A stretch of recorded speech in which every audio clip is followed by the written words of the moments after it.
लड़की इतनी तंग गाउन में थी कि उसे सांस लेना भी मुश्किल लग रहा था। वो उसकी शादी का दिन था, लेकिन उसके कपड़ों के अंदर एक चमचमाता हुआ छुरा छिपा हुआ था। नौकरानियों ने उसे सबसे खूबसूरत दुल्हन बना दिया था। वह एक राजकुमार से शादी कर रही थी, जिसे वह अभी अभी मिली थी। उन्होंने अंगूठियां बदली और रानी ने उसके सिर पर ताज रखा, जिससे उसे लगा जैसे अब वह राज परिवार का हिस्सा बन गई है। प्राचीन रिवाज शुरू हुए जब कार्डिनल ने उनके हथेलियों पर पुराने चिन्ह बनाए और रस्म पूरी की।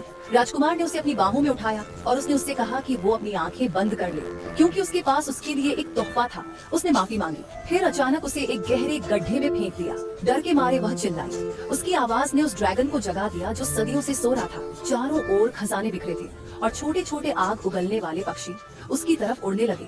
उसी पर उसे पता चला कि वो ड्रैगन की बलि बनने वाली है। पीछे से जानवर गरजा और वो भागने लगी, लेकिन उसकी स्कर्ट कहीं फंस गई। जब आग उसके करीब आई तो उसने अपनी स्कर्ट का फ्रेम फाड़ दिया और अपनी जान बचाई। उसने अपने कपड़े काट लिए और उसका इस्तेमाल अपने घाव पर पट्टी बांधने में किया।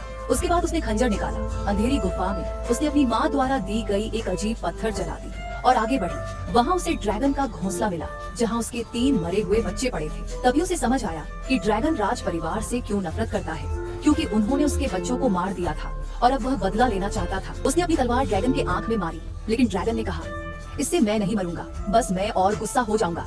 उसने जवाब दिया कि यह अच्छा है, क्योंकि वह भी उनसे गुस्सा थी।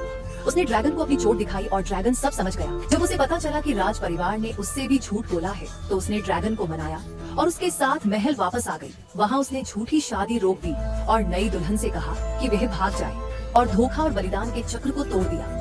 तभी ड्रैगन उस लड़की के साथ आता है और पूरे महल को जलाकर राख कर देता है।